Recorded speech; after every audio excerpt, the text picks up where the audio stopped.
Respect banget ya. Ibu tuh ketua OSIS. Ketua OSIS. Apa sih? Ibu tuh pembina OSIS apa? Siswaan nggak sih ibu tuh? Terima kasih. Ya, bismillahirrahmanirrahim. Assalamualaikum warahmatullahi wabarakatuh.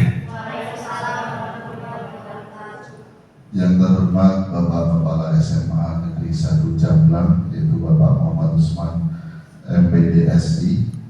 Yang saya hormati Bapak Ibu Guru SMA Negeri 1 Jamblang. Di sini kita berkumpul di sini.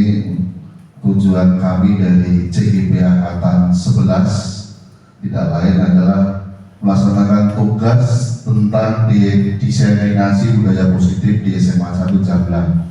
Mungkin di sini saya salah satu dari CGP dari SMA Negeri 1 Jamblang yang termasuk ada 4 CGP, yaitu saya sendiri, Bapak Carmadi SPD, Ibu Tutriantati SPD, dan Ibu Irmayani SPD. Dalam tugas ini, ilmu yang mungkin yang sudah kami dapatkan dari program guru penggerak wajib diinformasikan ke teman-teman sejawat atau ke warga SMA 1 Jamblang. Mungkin sebelum kami mulai untuk kegiatan diseminasi, ada beberapa mungkin arahan atau sambutan dari Bapak Kepala SMA 1 Jamblang. Mungkin untuk Bapak Muhammad Usman, MPDSI, untuk memberi arahannya. Tempat dan waktu kami sediakan. Terima kasih. Assalamualaikum warahmatullahi wabarakatuh. Bapak dan Ibu Guru yang saya hormati, terutama Bapak dan Ibu Guru CGP Angkatan 11 Kabupaten Cirebon. Tentunya bahwa rangkaian kegiatan pelatihan CGP ini ada hal-hal yang memang harus disampaikan atau diinformasikan atau dibahaskan ke guru-guru yang lain, dan tentunya ini adalah salah satu kegiatan dari CGP ini menginformasikan atau menginformasikan hasil dari kegiatannya di sekolah SMA Negeri 1 Jamblang ini ditularkan pada teman-teman sejawatnya. Dan tentunya bahwa diseminasi hasil dari budaya positif ini tentunya akan membawa perbaikan dan juga menuju sekolah yang semakin menjadi lebih bagus lagi. Dan tentunya bahwa belajar menjadi CGP ini adalah semua akan bertujuan pada bahwa murid ini adalah sebagai yang utamanya gitu. Dan dengan diseminasi ini mudah-mudahan guru yang lain bisa mengikuti kegiatan CGP ini juga dan bisa melaksanakan budaya positif yang akan ditularkan oleh CGP ini. Dan saya ucapkan selamat mengikuti kegiatan diseminasi ini dan ikutilah secara bertanggung jawab dan serius. Dan saya juga ucapkan selamat kepada CGP untuk melaksanakan kegiatan ini sampai akhir. Terima kasih. Wabillahi taufiq hidayah. Wassalamualaikum warahmatullahi wabarakatuh. Waalaikumsalam warahmatullahi wabarakatuh. Ya, terima kasih banyak untuk Bapak Muhammad Usman, MPDSI, yang selaku sebagai Kepala SMA Negeri 1 Jamblang yang sudah memberi arahannya. Baiklah Bapak Ibu Guru, ini di sini kita mulai saja untuk kegiatan diseminasi budaya positif di SMA Negeri 1 Jamblang, CGP Angkatan 11 Kabupaten Cirebon, 22 Agustus 2024. Waalaikumsalam warahmatullahi wabarakatuh. Alhamdulillah kita bisa berkumpul di sini untuk berbagi, yang bukan untuk mengajari, tapi kita berbagi dan sharing ilmu-ilmu yang kita miliki. Karena memang di CGP Angkatan 11 ini ada tugas di mana kita itu harus diseminasi atau bahasanya pengibasan berbagi ilmu terhadap rekan-rekan sejawat yang ada di sekolah. Dan menurut saya ini adalah sesuatu yang sangat luar biasa. Kenapa? Karena selama saya mengikuti baru 1,5 bulan aja, ada banyak banget ilmu yang saya pikir tidak mendapatkannya di dunia perkuliahan. dan di mana yang ilmu itu ternyata wow gitu, ternyata benar-benar luar biasa dan perlu kita terapkan dalam kegiatan kita di sekolah. Baik Bapak Ibu, udah mulai? Baik Bapak Ibu, materi yang akan kita tampilkan pada diseminasi budaya positif, yaitu yang pertama tentang disiplin positif, yang kedua tentang nilai kebajikan dan keyakinan kelas, ketiga posisi kontrol, keempat kebutuhan dasar, dan kelima adalah segitiga restitusi.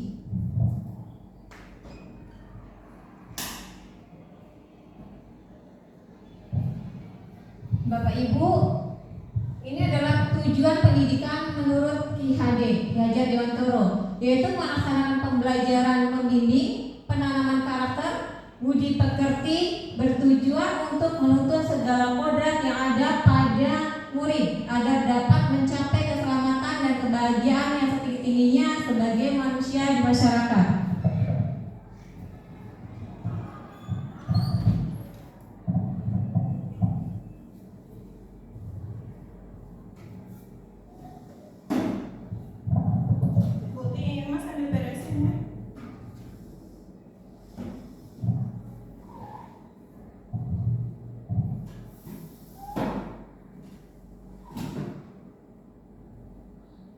Baik Bapak Ibu, kita lanjut ke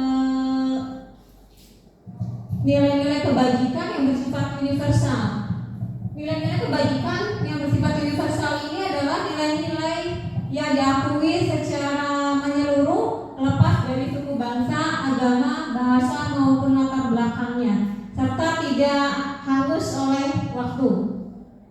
Nilai-nilai kebajikan berdasarkan profil pelajar Pancasila, yaitu yang pertama adalah beriman, bertakwa kepada Tuhan Yang Maha Esa, dan berakhlak mulia, mandiri, bernalar kritis, berkebinekaan global, bergotong royong, dan kreatif. Dan yang kedua dari Ibu Prameri Years Program, yaitu yang pertama adalah rasa hormat, integritas, mandiri, menghargai, antusias, empati, keingintahuan, kreativitas, kerjasama, percaya diri, dan komitmen.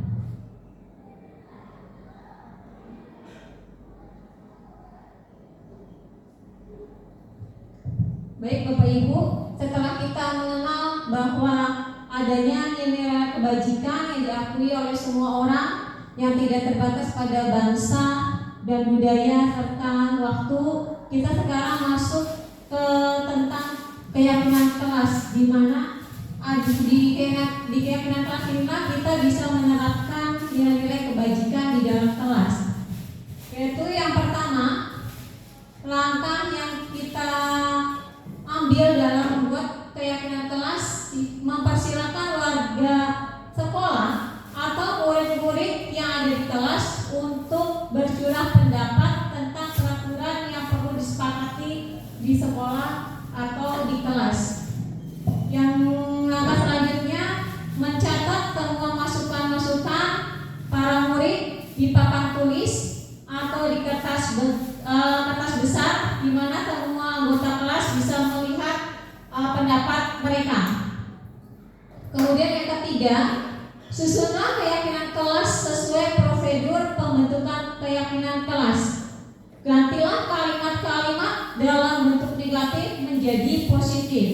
Contohnya, di sini misalkan ada kalimat negatif, jangan berlari di kelas atau di koridor. Kita ganti menjadi kalimat positif, yaitu berjalan di kelas atau di koridor. Langkah selanjutnya, setelah kita mengubah kalimat yang negatif menjadi positif, kita meninjau kembali daftar keyakinan kelas yang sudah dicatat. Anda mungkin akan mendapati bahwa pernyataan tertulis di sana masih banyak yang berupa peraturan. Selanjutnya, ajak murid-murid untuk menemukan nilai kebajikan yang dituju di dalam peraturan tersebut. Contoh, berjalan di kelas, dengarkanlah guru, datanglah tepat waktu, berada di bawah satu payung, yaitu keyakinan untuk saling menghormati atau nilai kebajikan hormat. Jadi keyakinan inilah yang dimasukkan dalam daftar untuk disepakati. Kegiatan ini juga merupakan pendalaman pemahaman bentuk peraturan keyakinan kelas. Kemudian yang selanjutnya kelima, tinjau ulang keyakinan kelas secara bersama-sama. Seharusnya setelah beberapa peraturan telah disatukan menjadi beberapa keyakinan, maka jumlah pernyataan keyakinan akan berkurang. Sebaiknya keyakinan kelas tidak terlalu banyak. Tadi dari misalkan jumlah siswa di dalam kelas itu 36 pendapat, maka kita bisa menyederhanakannya menjadi 3 atau 7 atau maksimal 10 prinsip keyakinan kelasnya, biar gampang untuk diingat oleh murid-murid di dalam kelas.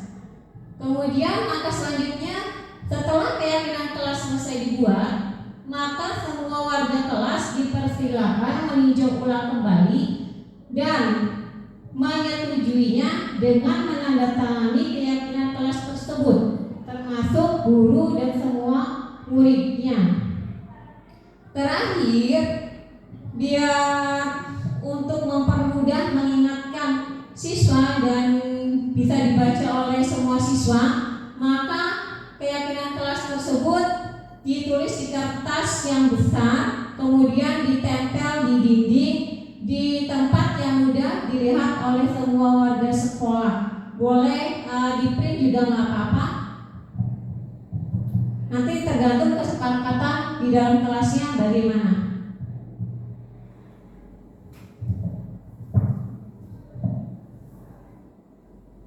Nah, Bapak Ibu, ini adalah contoh keyakinan kelas dari mungkin puluhan siswa yang ada di dalam kelas menjadi tinggal 5 keyakinan kelas. Contoh yang pertama bisa kita lihat di sini. Misalkan keyakinan kelas 1, setiap anggota kelas perlu belajar.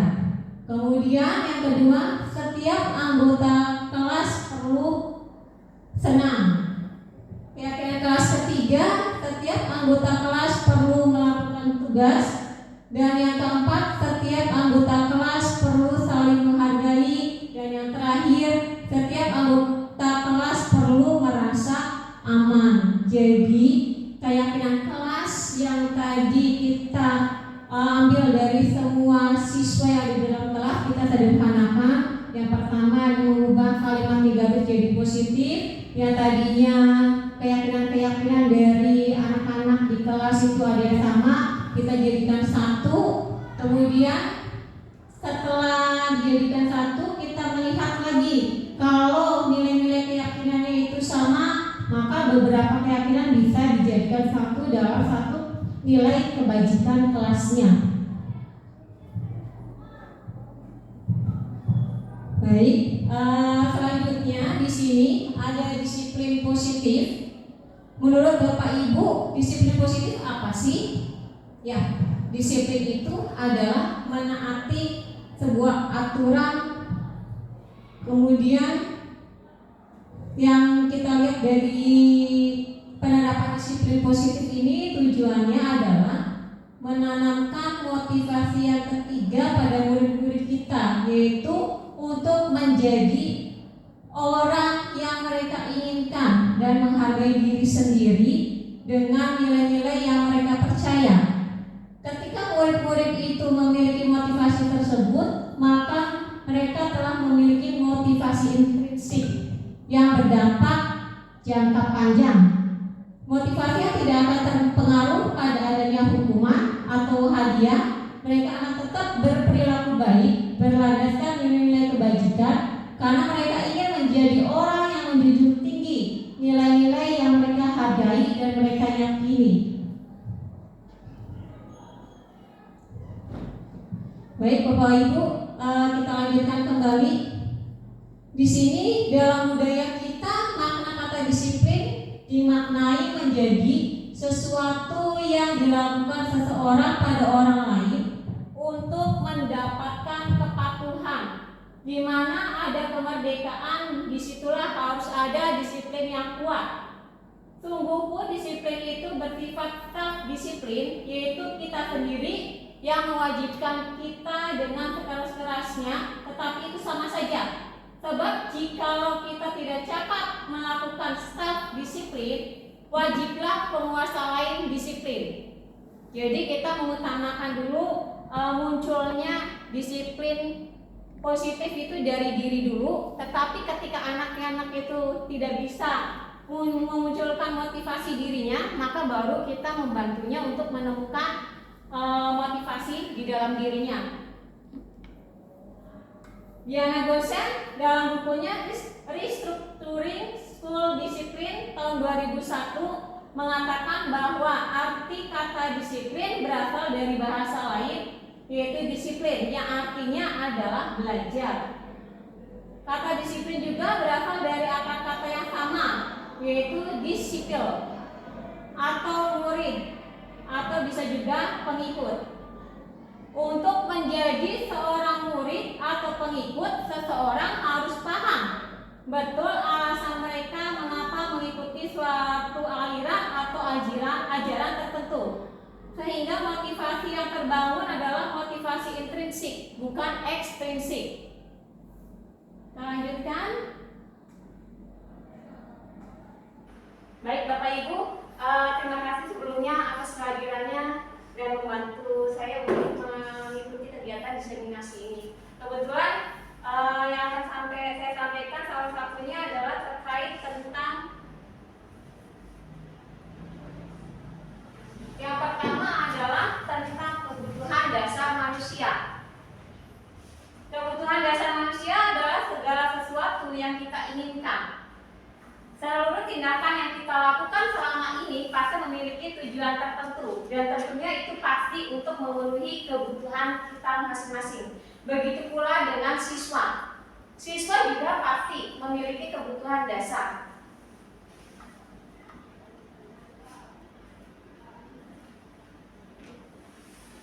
Kebutuhan dasar manusia itu ada 5 secara umumnya. Yang pertama adalah bertahan hidup.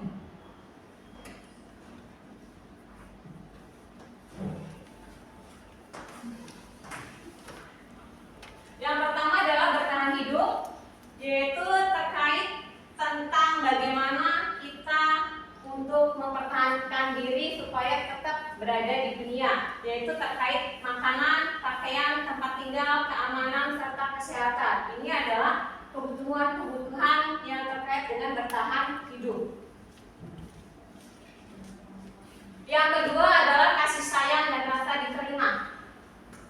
Rasa diterima ini berhubungan dengan bagaimana kita berinteraksi di dalam keluarga, di dalam lingkungan kerja kita. Makanya di sini ada rasa diterima, dipedulikan oleh teman-teman kita atau keluarga kita, berbagi dengan teman-teman kita, kerjasama atau kolaborasi, dan menjadi bagian dari sebuah kelompok. Yang ketiga, penguasaan. Penguasaan ini terkait kemampuan diri. Tentu saja di dalam diri kita itu ada yang namanya harga diri, di mana harga diri ini perlu untuk kita merasa diakui oleh teman-teman kita, oleh keluarga kita, dan prestasi-prestasi kita juga perlu diakui oleh teman-teman kita dan lingkungan masyarakat kita. Ini mungkin terkait dengan pengetahuan dan keterampilan yang kita miliki. Kemudian yang keempat adalah kebebasan. Kalau pada peserta didik, salah satu contoh dari kebutuhan kebebasan yaitu ketika peserta didik itu pembelajaran di dalam kelas merasakan boring atau bosan, mereka menginginkan untuk pembelajaran di luar kelas. Alangkah lebih baiknya kita juga mengikuti apa yang mereka inginkan, karena itu adalah salah satu kebutuhan dari peserta didik kita, yaitu terkait dengan kebebasan berpikir untuk memiliki ide, pendapat, dan ini adalah tentunya berkaitan dengan mandiri. Menentukan sebuah pilihan salah satunya adalah kebebasan. Kemudian yang terakhir adalah kesenangan. Kesenangan ini biasanya cenderung bertentangan dengan kebutuhan penguasaan. Ketika kesenangan itu tidak terpenuhi, maka dia cenderung akan berusaha untuk melakukan penguasaan terhadap lingkungan sekitarnya. Peserta didik di dalam kelas ketika melanggar nilai-nilai kebijakan atau peraturan di dalam kelas, sebenarnya ada kebutuhan manusianya yang tidak terpenuhi, sehingga dia melakukan hal-hal bersifat negatif untuk berusaha mendapatkannya dari lingkungan sekitarnya, baik dari gurunya ataupun dari temannya. Jadi ketika ada seorang peserta didik melanggar suatu peraturan, kita harus mengajak ngobrol dulu, menggali latar belakangnya, alasannya kenapa, kemudian bagaimana dia untuk menyadari kesalahannya, dan yang terakhir adalah nanti berusaha mengajak dia untuk memperbaikinya, mencari solusinya itu bagaimana. Bagaimana cara memenuhi kebutuhan manusia yang ada di sini supaya tidak mengganggu teman-temannya yang lain atau merugikan teman-temannya yang lain.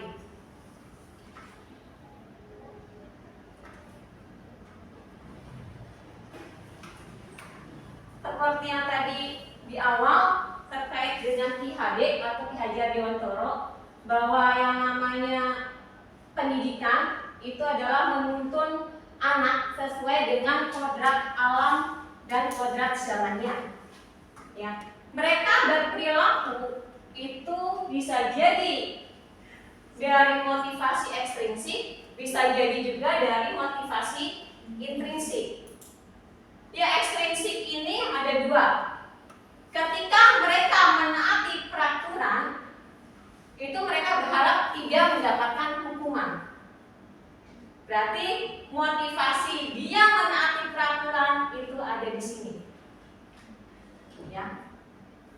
Kemudian ada juga di dalam kelas. Ketika seorang peserta didik banget ya. Ketika seorang peserta didik berusaha mengerjakan tugas-tugasnya,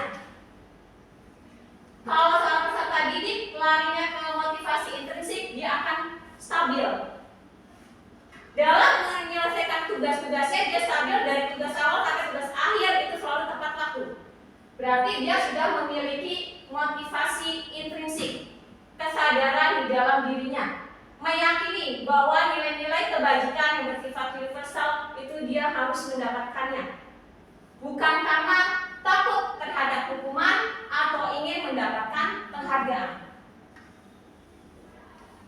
Ya Bapak Ibu, selama ini mungkin terkadang kita ketika ada seorang siswa terkait peraturan sekolah itu cenderung ke hukuman, atau ketika ada yang tepat waktu dikasih sebuah penghargaan, hadiah, atau nilai yang lebih tinggi, itu ternyata masih termasuk ke dalam motivasi ekstrinsik, dan itu belum bisa menggali motivasi yang ada di dalam diri peserta didik itu. Kita mari belajar bersama-sama untuk mengajak anak-anak agar mereka menyadari ya, bahwa motivasi intrinsik inilah yang paling penting dan akan mereka gunakan sampai dewasa. Ketika mereka sadar hari ini bahwa jujur itu adalah nilai kebajikan bersifat universal, maka sampai dewasa pun mereka juga akan berusaha untuk menerapkannya. Tetapi ketika mereka jujur karena takut terhadap hukuman, yang memberikan hukuman berbeda lagi orangnya, maka dia akan melanggar kembali peraturan yang ada. Baik Bapak Ibu, kita lanjutkan. Nah, Ibu, sebelum kita lanjut perbedaan hukuman, konsekuensi, dan restitusi, kita coba sharing dengan kejadian-kejadian yang ada di sekolah kita, yang mungkin yang pernah menjadi guru piket, sering bersama tim kesiswaan, bagaimana cara menangani anak-anak yang melanggar peraturan. Nah, sekarang yang ingin saya tanyakan kepada Bapak Ibu guru yang ada di sini, ketika ada anak yang terlambat, ya, itu kira-kira bagaimana kita cara menanganinya? siap untuk berpendapat di depan yang biasa jadi grup tiket? Bu Suci? Koko? Boleh lah, Ibu Koko nih. Yang paling belakang duduknya paling pojok. Maka Bu Koko bisa ke depan. Kira-kira ketika ada anak yang terlambat itu, bagaimana kita cara menanganinya menurut Ibu Koko?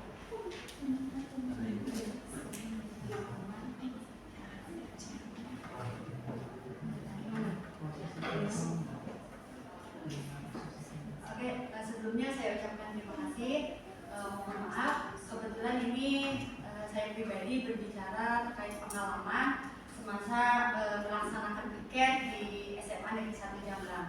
Adapun ketika peserta didik ada yang terlambat ke sekolah, ketika hari Senin itu peserta didik harus standby di sekolah itu pukul 7 karena melaksanakan upacara. Sedangkan di hari Selasa sampai dengan Jumat harus pukul 6.45 sudah ada di sekolah karena melaksanakan kegiatan positif ya Bu, di indoor itu literasi. Adapun bagi anak yang terlambat kita memberikan punishment atau Bu? Namanya bukan hukuman sih bahasanya, kesepakatan.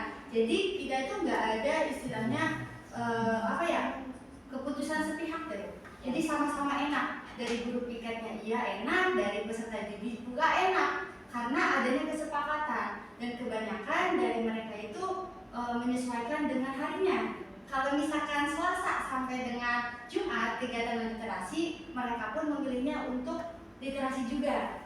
Biasanya membaca surat yang ayat-ayat Al-Quran yang udah ditentukan gitu. Kebetulan untuk yang hari Senin biasanya peserta didik juga karena terlambat tidak mengikuti upacara, mereka menyepakatinya untuk membersihkan lingkungan sekolah. Mohon itu Ibu, barangkali kurang lebihnya mohon maaf. Terima kasih Bu Kokong. Ya, luar biasa ya Bu Kokong. Itu adalah salah satu cara penanganan yang sudah baik dan kita hari ini coba melihat apakah yang kita lakukan itu termasuk ke dalam hukuman, konsekuensi, ataukah restitusi. Saya akan menjelaskannya ya Bapak Ibu. Nah, hukuman yang pertama cirinya adalah tidak terencana, tiba-tiba. Ketika ada anak terlambat, kamu datangnya terlambat, push up 20 kali. Nah, itu tidak terencana dan tiba-tiba. Kemudian yang kedua, murid tidak tahu apa yang akan terjadi. Jadi ketika dia melanggar, dia tahu akan mendapatkan hukuman, tetapi tidak tahu hukuman apa yang akan terjadi atau hukuman apa yang akan diberikan. Bersifat satu arah. Jadi hanya dari pihak penghukum terhadap murid tanpa adanya kesepakatan antara guru dengan muridnya. Itu adalah hukuman dan cenderung bersifat fisik atau psikis. Fisik itu yang tadi, seperti contohnya adalah push up. Tetapi ketika kita ada anak mengenakan sepatu dengan warna yang berbeda, kan harusnya warnanya hitam, ternyata ada anak yang memakai sepatu warna oranye. Kita melakukan menangannya dengan cara kamu lepas sepatunya, sampai pulang tidak boleh pakai sepatu. Nah, ini baru hukuman secara psikis. Fisik juga, psikis juga. Psikisnya apa? Dia mau untuk jajan di kantin karena beda sendiri. Sepatunya tidak dipakai alias nyekermen. Ya, ini adalah salah satu hukuman yang secara fisik ada, yang psikisnya juga ke dalam dirinya. Kemudian kalau konsekuensi,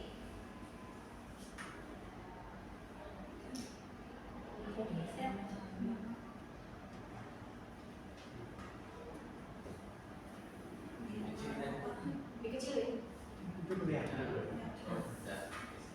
Konsekuensi ciri yang pertama tidak terencana, tiba-tiba juga, tetapi terkadang sudah dua arah, ya, konsekuensi. Konsekuensi itu contohnya seperti apa? Anak di dalam kelas melupakan air minum.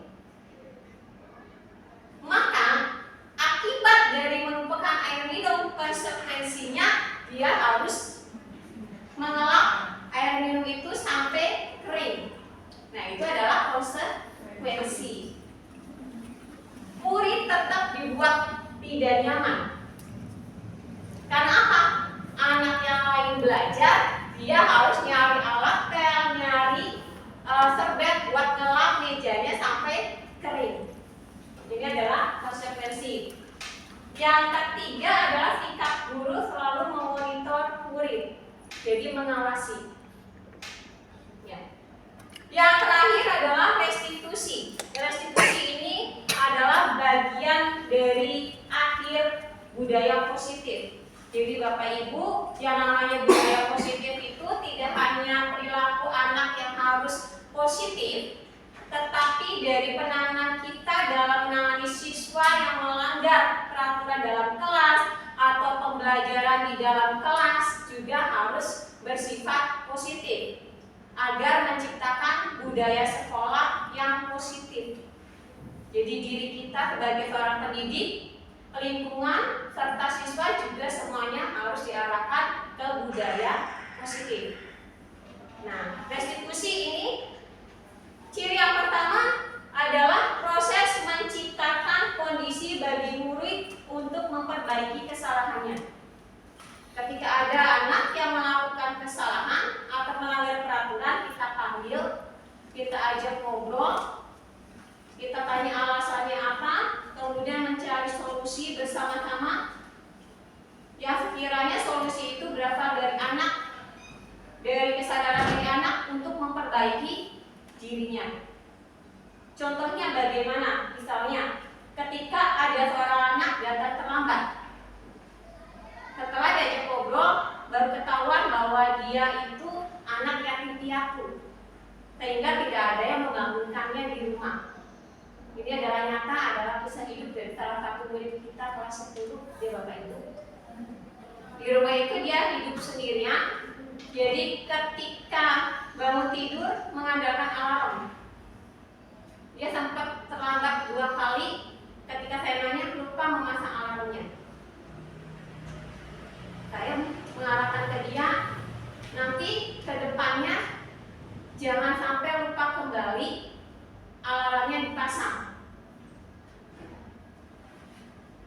Kalau perlu membuat catatan di dalam kamarnya supaya dia ingat, pasang alarm yang besar supaya dia ketika posisi tidur itu dia membaca dulu dan ingat alarmnya untuk dinyalakan. Itu Bapak Ibu. Yang kedua adalah proses kolaboratif atau kolaborasi yang mengajarkan murid untuk mencari solusi sendiri. Yang tadi inisiatif dari anaknya, dia Ibu karena saya lupa memasang alarm, jadi kedepannya saya mau memasang alarm dengan melakukan peringatan seperti tadi. Jadi kalau tidak ada tulisan cenderung lupa, tapi ketika ada catatan, begitu pula dengan diri kita akan lebih ingat apa saja yang perlu kita lakukan ke depannya. Baik Bapak Ibu, ada kaitannya antara hukuman, konsekuensi, dan restitusi dengan 5 posisi kontrol guru. Nah, ini adalah 5 posisi kontrol guru. Yang pertama adalah kontrol sebagai penghukum, yang kedua adalah pembuat merasa bersalah, ya. Yang ketiga adalah sebagai pemantau, yang ketiga teman dulu, yang keempatnya pemantau, kemudian yang terakhir adalah manajer. Posisi kontrol yang paling baik itu adalah manajer.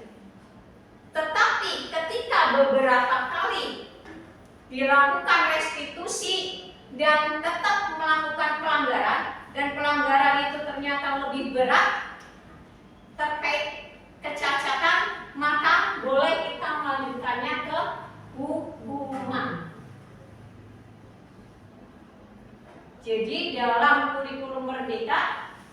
budaya positif, restitusi itu hanyalah sebagai salah satu cara.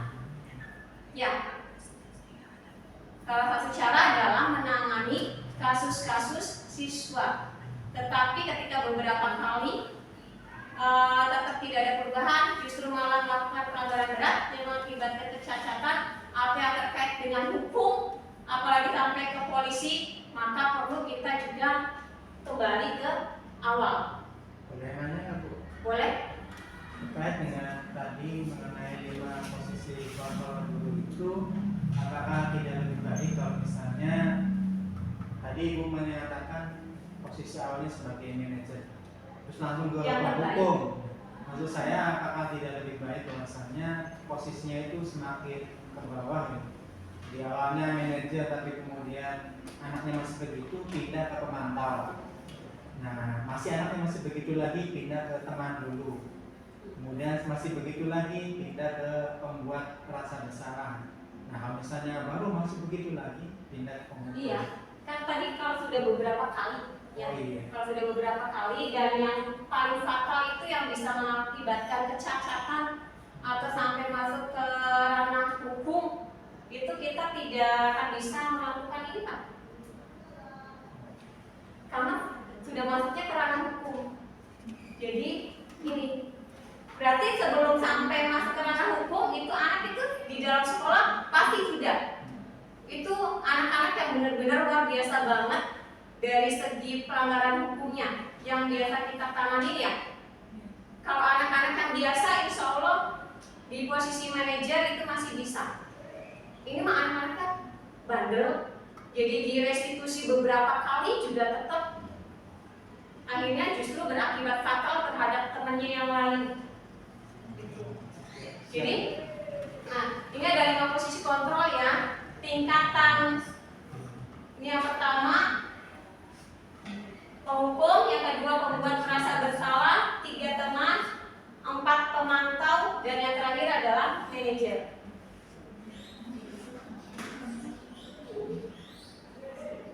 Nah, mungkin biar lebih jelas, ya. Penghukum itu yang bagaimana sih? Kemudian kontrol-kontrol yang lain juga bagaimana? Kenapa saya bilang manajer? Maka hari ini kita mencoba membandingkannya antara kontrol yang satu dengan kontrol yang lain. Yang pertama adalah penghukum. Seorang penghukum bisa menggunakan hukuman fisik maupun verbal, nada suara tinggi, bahasa tubuh, mata melotot, dan jari menunjuk, menghardik, serta memerlukan alat. Jika gagal, dia memerlukan alat untuk lebih menekankan lagi ke siswa untuk taat peraturan. Ini adalah penghukum. Kemudian yang kedua, pembuat merasa bersalah, lebih halus, bahasanya lebih halus, tetapi masih seperti ini, cuma tidak kasar, ya. Dia nadanya lebih lembut dan bahasanya juga tidak langsung menghardik. Jadi lebih cenderung dia membuat keheningan. Anak merasa bersalah dan tidak bisa mengucapkan kata-kata, apalagi ketika dikeluarkan kata, bagaimana kalau orang tua kamu tahu kamu seperti ini. Saya yakin semuanya akan merasa di dalam dirinya bersalah. Ini adalah pembuat merasa bersalah. Tapi ini justru kelihatannya sederhana ya, bahasanya lembut tapi bahaya. Karena anak yang merasa dirinya bersalah, kalau yang bersifat introvert dia diam. Tetapi ketika meledak, ini kenapa banyak banget kejadian seorang anak pendiam tiba-tiba memukul temannya, menghajar temannya sampai habis. Ini karena ketika dia merasa dijadikan sebagai pembuat merasa bersalah atau menjadi orang yang bersalah, apalagi terhadap orang tuanya, dia lebih cenderung jadi lebih menutup diri dari teman-temannya. Kemudian teman, ini mungkin ya di antara kita banyak juga yang pada posisi kontrol sebagai teman. kita mendekati siswa sebagai teman. Ini sensitif banget sih. Bisa tarik. Nah, di luarnya yang sebelah halaman.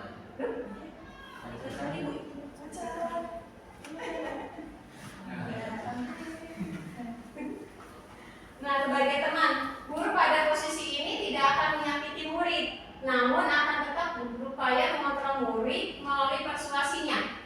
Guru di posisi teman menggunakan hubungan baik dan humor untuk mempengaruhi teman-temannya atau mempengaruhi seseorang. Salah satu contohnya, meskipun siswa itu tahu bersalah, tapi guru itu menegur sambil tersenyum. Kamu kenapa sih terlambat? Sambil senyum-senyum kemudian mendekati siswanya. Udah nggak apa-apa, duduk aja. Jadi tidak ada konsekuensi atau hukuman yang jelas di sini. Jadi cenderung ketika posisi teman itu ada yang melindungi, juga ada yang memberikan sanksi, tapi sanksinya hanya mengingatkan saja. Kita lanjut ya.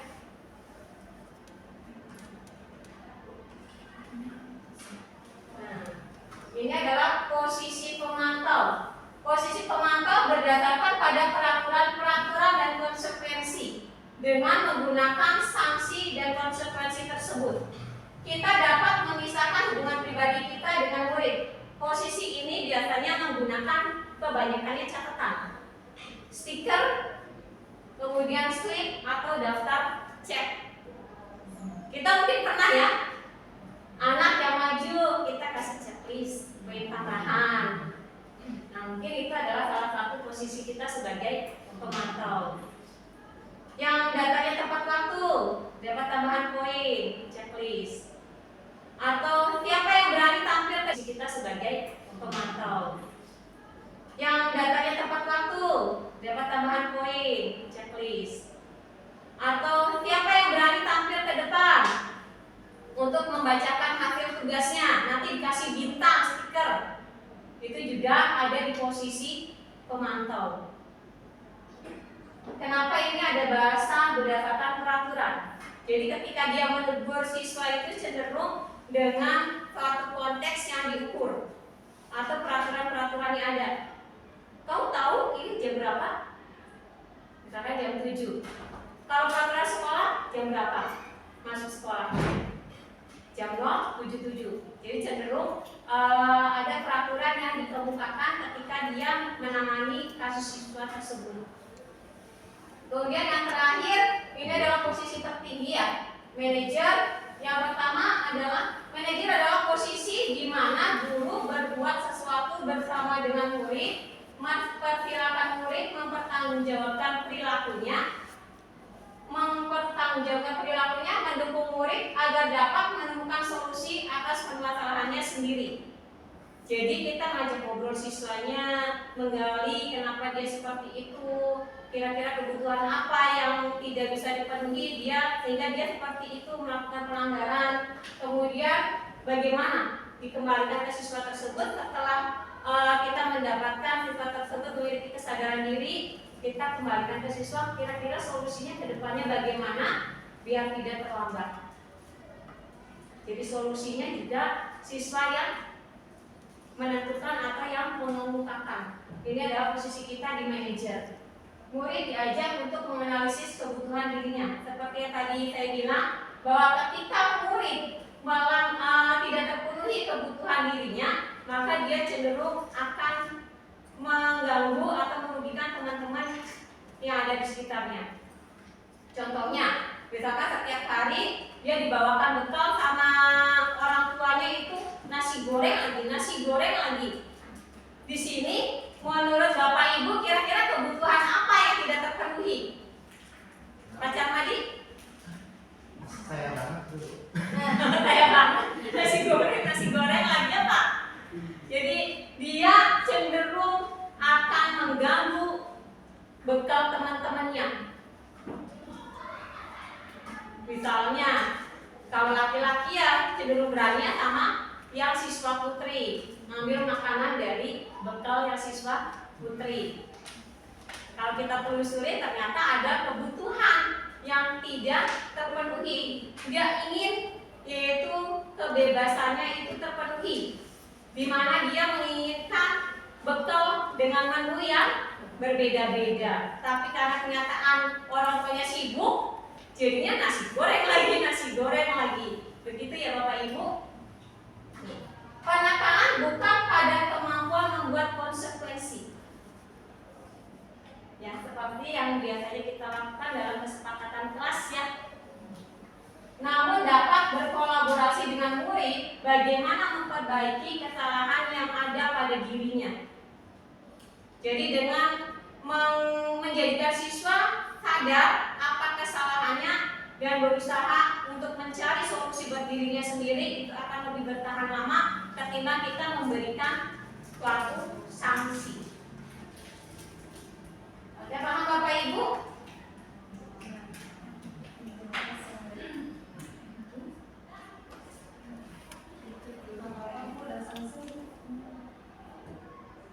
Ya baca mandi udah. Oke Bapak Ibu, silakan nanti jangan lupa dikerjakan quick testnya di link yang saya udah share, langsung japri untuk menghemat waktu ya. Mangga dikerjakan.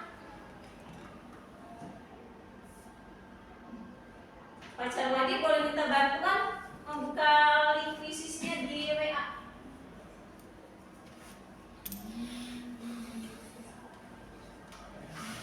Orangnya kecil nih.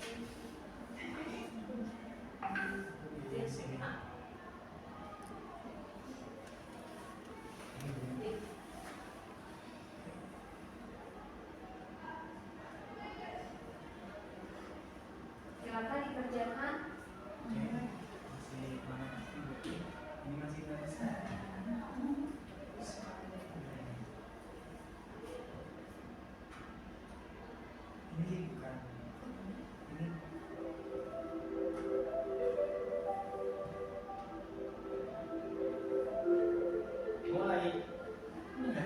Ini sudah ada teman-teman yang lain. Ini saya posisinya sebagai sama kayak Bapak. Oke, itu. Ada jawabannya nih. Gimana ini?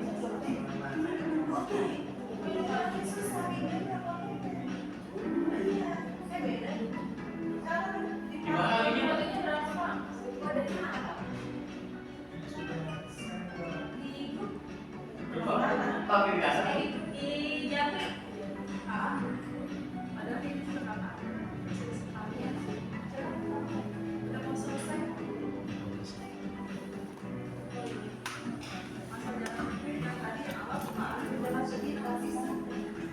Kodenya ini Bapak Ibu 75381105. Ya baca. Ya, ini kodenya.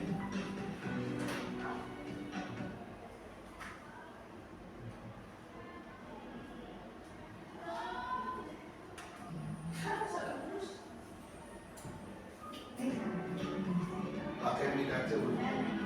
Tidak apa-apa.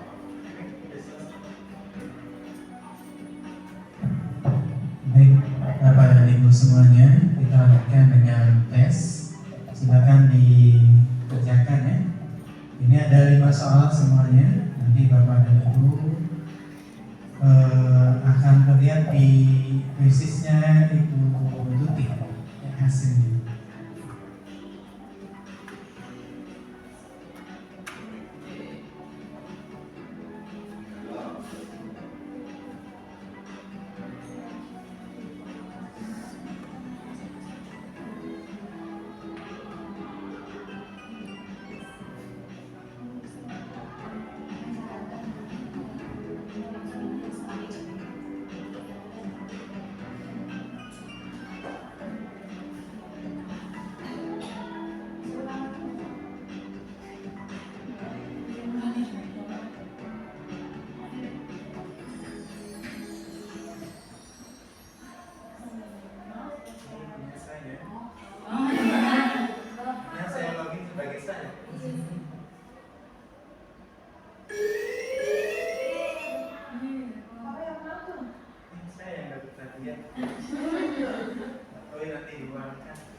gitu ya.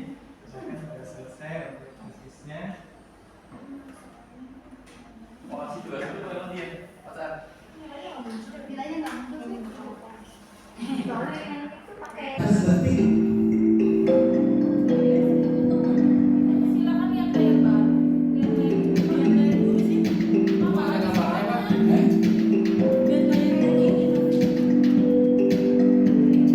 Oh iya, saya sangat periksa sama Bapak dan Ibu. Yang ini ya. Pada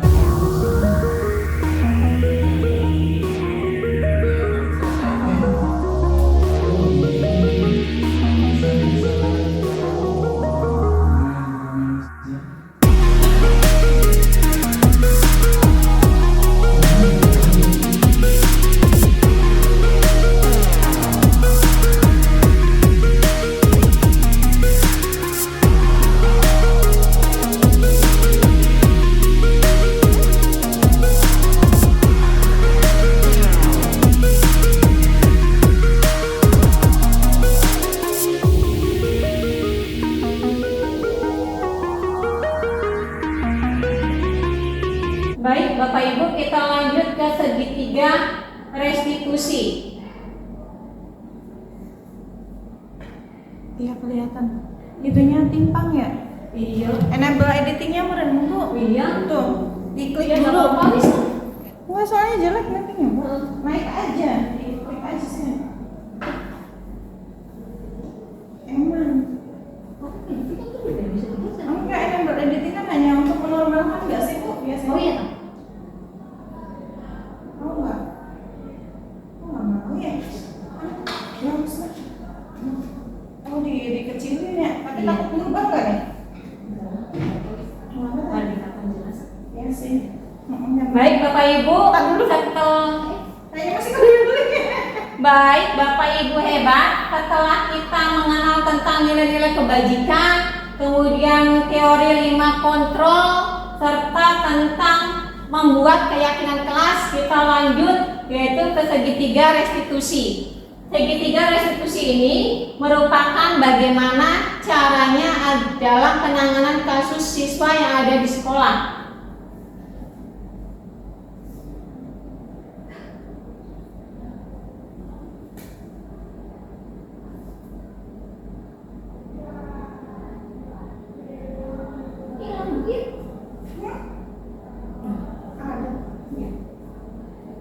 Suatu proses dialog yang dijalankan oleh guru agar dapat menghasilkan murid yang mandiri dan bertanggung jawab. Nah, ini adalah tahapan-tahapan dari segitiga restitusi, yaitu yang pertama adalah menstabilkan identitas, yang kedua validasi kebutuhan, yang ketiga menanyakan keyakinan kelas. Contoh-contoh dari menstabilkan identitas kalimatnya bisa seperti ini. Kamu bukan satu-satunya yang pernah melakukan ini. Kemudian contoh dari validasi kebutuhan. Kamu tentu punya alasan mengapa melakukan hal itu. Sementara tahapan terakhir, contoh kalimat menanyakan keyakinan bisa seperti kamu ingin menjadi orang seperti apa. Kita lanjut ya Bapak Ibu. Jadi pada segitiga restitusi ini kita menggali dari siswanya langsung tentang alasan kenapa dia melanggar peraturan dari yang sudah disepakati atau melanggar keyakinan yang sudah disepakati. Jadi menggali alasannya, kemudian mengajak siswa itu untuk memiliki kesadaran diri atau mengakui kesalahan apa yang dia lakukan. Kemudian setelah itu baru kita mengarahkan anak, membimbing anak untuk menemukan solusinya agar tidak terjadi lagi pelanggaran terhadap keyakinan kelas ataupun peraturan tersebut. Terima kasih Bapak Ibu hebat. Mungkin pemaparan dari saya seperti ini dulu. Nah, terima kasih sebelumnya.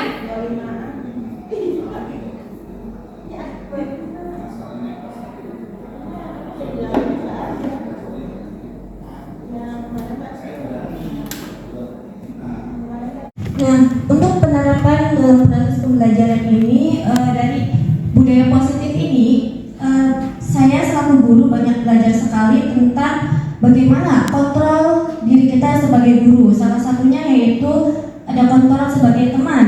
Nah, untuk penerapannya itu kita harus bisa menjadikan siswa itu teman kita. Nah, dari sini juga kita bisa menerapkan tentang segitiga restitusi. Segitiga atau kontrol guru yang kedua yaitu yang manajer. Nah, di sana itu kita bisa melakukan budaya positif manajer kepada siswa. Nah, di sini juga dari kontrol guru juga saya selaku guru itu bisa mengambil kesimpulan untuk tidak menerapkan kontrol guru sebagai penghukum. Jadi sebelum kita melakukan hukuman, kadang itu kan banyak sekali ya. Ketika ada siswa yang terlambat atau ada siswa yang telat datang ke kelas, nah kebiasaan kebanyakan guru itu pasti langsung memberikan hukuman. Salah satunya, kenapa datang terlambat? Nah, untuk memberikan efek jerak, sebagian guru itu akan memberikan hukuman. Salah satu contohnya, siswa itu silakan push up atau silakan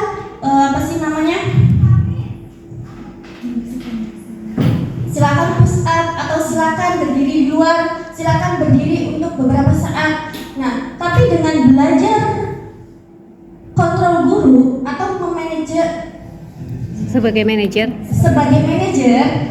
di sini kita bisa lebih bijak lagi. Nah, ketika ada siswa yang terlambat, kita bisa menanyakan terlebih dahulu alasannya kenapa.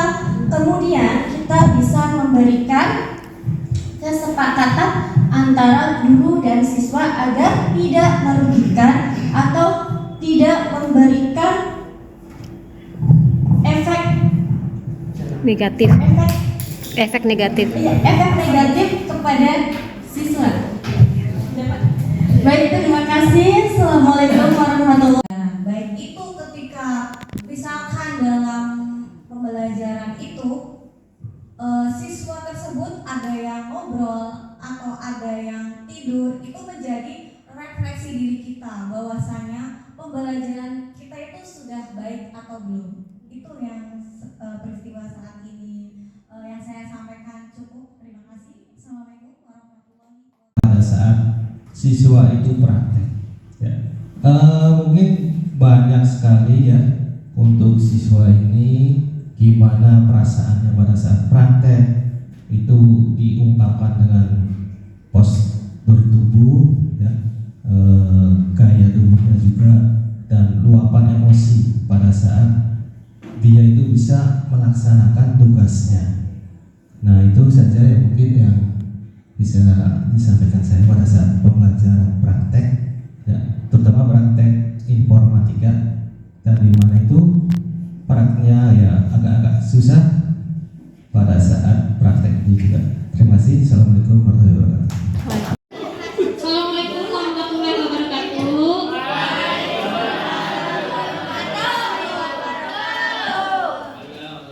Baik, anak-anakku semuanya, hari ini Ibu minta bantuan kalian, sekaligus juga hari ini juga kita pembelajaran. Apa sih yang namanya keyakinan kelas atau yang kalian kenal adalah sebagai kesepakatan kelas. Kalau Ibu mengenalnya adalah keyakinan kelas. Kenapa disebut keyakinan kelas? Karena itu adalah hal yang kita yakini, yang disepakati bersama-sama dan mengandung nilai-nilai yang diakui oleh semua orang. Jadi nilai ini tidak hanya diakui oleh diri sendiri, tapi bersifat universal. Baik orang kecil, remaja maupun yang sudah dewasa ataupun sudah tua mengakui bahwa nilai tersebut memang bersifat universal dan berlaku untuk semua. Misalnya disiplin, waktu, datang tepat waktu. Semua orang juga pasti meyakini bahwa itu adalah nilai yang positif. Paham ya? Kayak hari ini gue akan menjelaskan dulu. Sebenarnya sebelum membuat keyakinan kelas, kalian harus tahu dulu yang namanya adalah 5 kebutuhan dasar. Silakan. Di situ aja nggak apa-apa.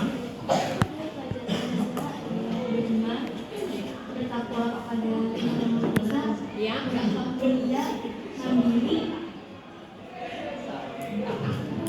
baru 2 ya. Bernalar kritis, betul. Berkebinekaan global, gotong royong, keren, kreatif. Benar atau salah? Betul, luar biasa, kita beri tepuk. Nah, setelah kalian mengetahui dari nilai-nilai kebajikan tadi, Ibu harapin nanti ketika Ibu minta kalian menuliskan keyakinan kelas Anda, kalian sudah berpikir ke arah nilai-nilai tadi. Tidak hanya asal menuliskan nilai kesepakatan, nilai keyakinan yang akan dijadikan kesepakatan kelasnya. Siap? Oke. Kalau sudah siap, minta dibagikan satu meja, satu kertas, terus ditulis, bikin satu kalimat pernyataan keyakinan. Ya. Keyakinan kelasnya sudah ditulis di kertas? Tidak? Udah. Oke, kalau sudah, silakan boleh menempelkan kertasnya di papan tulis. Ya. Silakan yang sudah selesai menuliskan keyakinan kelasnya, ditempelkan di papan tulis.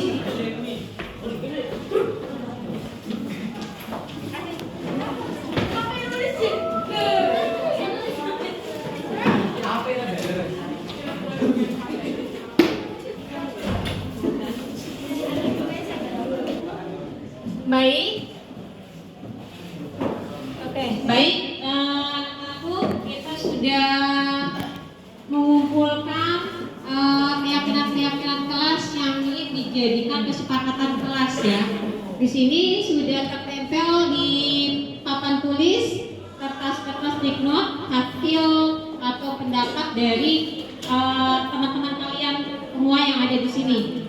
Untuk itu kita akan berusaha untuk menjadikan dan membahas pendapat-pendapat yang ada dalam kelas ini untuk disepakati menjadi kesepakatan kelas. Ibu minta bantuan siapa yang bersedia menuliskan di papan tulis. Oke, ya Anggita, manggil Anggita. Yang laki-lakinya boleh maju ke depan, nanti bagian yang membacakan. Ayo sini Teh.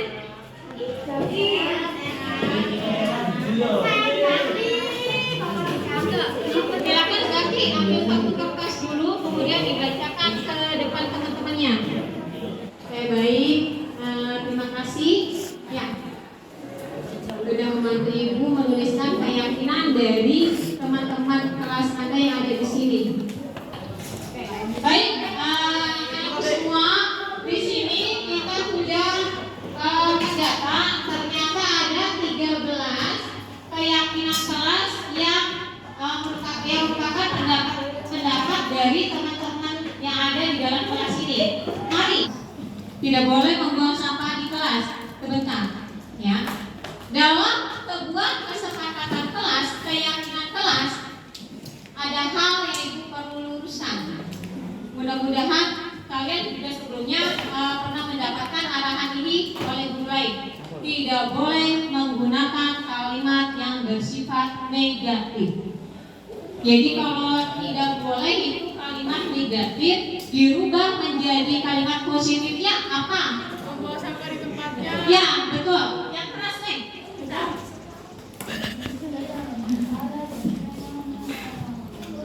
Membuang sampah di tempatnya. Membuang sampah di tempatnya. Nilai kebajikannya apa nih? Menghargai. Yang lain sepakat?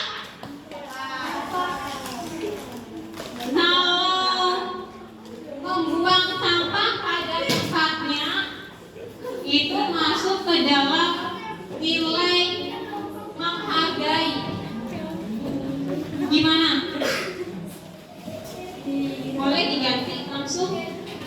Sekretaris, kita bantuan mengganti kalimat kedua. Tidak boleh membuang. Sekretarisnya ini, yaudah sekalian ya. Tidak boleh membuang sampah di kelas, ganti menjadi membuang sampah pada tempatnya. Coba kita sedikit membangunkan suara kalian biar tidak ngantuk. Kalau ibu bilang baris 1, kalian bilang yes. Baris 2, jos. Baris 3, oh. Baris 3 baris seperti apa nih ya?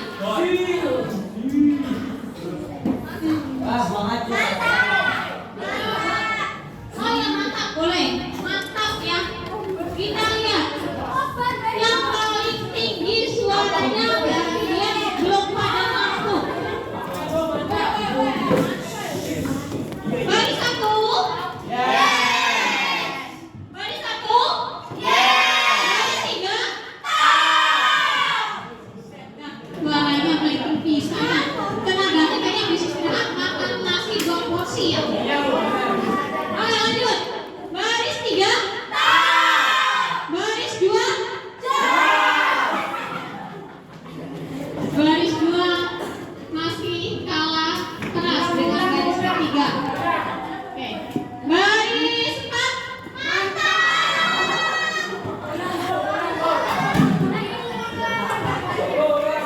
Sendirian dia bersuara, yang lainnya pada melamun.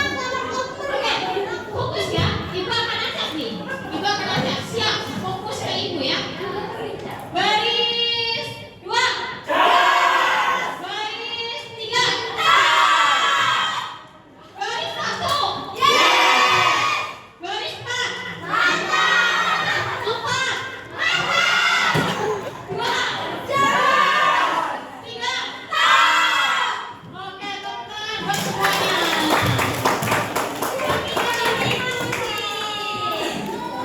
Alhamdulillah, ternyata meskipun kita belajar itu di jam-jam terakhir, kalian luar biasa masih bersuara keras, terutama untuk barisan ketiga. Insya Allah nanti hanya dari ibu kita kembali ke laptop. Nih, kesepakatan kelas. Setelah disederhanakan, kita bahas bareng-bareng. Ternyata ada yang sama dan kita rubah jadi satu kalimat menjadi tinggal 11. Kesepakatan pertama, jika ada keperluan boleh keluar kelas maksimal 10 menit. Sepakat? Yang kedua, membuang sampah pada tempatnya. Sepakat? 3. Membantu teman dalam hal positif. Bagus. Sepakat ya? 4. Boleh menggunakan HP jika diizinkan. Sepakat. Jadi kalau ternyata sama ibu disuruh membuka kuisis yang dibukanya TikTok, berarti harus menerima konsekuensi dari ibu. Ya. 5. Mengikuti seluruh pelajaran biologi. Sepakat. 6. Mendengarkan guru saat sedang menerangkan. Kita saling menghormati. Ketika ibu menerangkan, kalian mendengarkan. Ketika kalian maju di depan presentasi, semuanya juga harus mendengarkan. Ini saling menghargai yang sedang mengikuti pembelajaran di dalam kelas. 7. Mengumpulkan tugas tepat waktu. Seperti yang diterangkan sama ibu, yang tepat waktu tetap nilainya kalau ibu hargai pasti nilainya lebih tinggi daripada yang lain. Ya. Kemudian tugas maksimal 5. Siap bos, tenang aja, dipegang mata kalian. 9. Datang tepat waktu. Kalau nomor 7 dan 9 ibu rubah jadi disiplin waktu. Bisa hanya satu kalimat, disiplin waktu. Disiplin waktu dalam tugas dan saat belajar. Bisa nggak? Disiplin waktu saat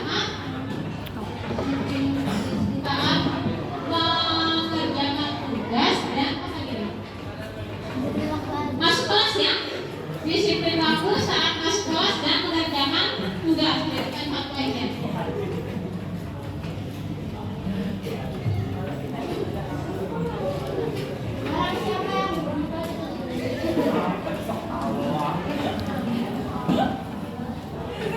Saat mengerjakan tugas dan saat masuk kelas.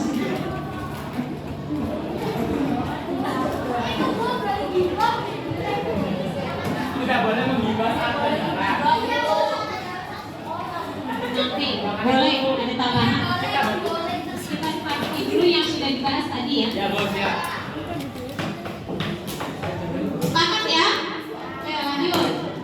Nomor 10. Boleh mendengarkan musik asalkan memakai headset. Boleh ya? Sepakat? Terakhir? Boleh makan dan minum tapi tidak bermusik. Sepakat? Atau di cancel? Baik. Sepakat ya? Jadi kita cek lagi di sini berarti dihapus ya nomor 7-nya. Karena sama tadi digeser angkanya 8, 9, 7, 8, 9, 10. Oke, alhamdulillah 10 kesepakatan kelas siap? Ya. Sepakati bersama-sama ya? Baik ibu maupun kalian. Oke, terima kasih anak-anakku sekalian semuanya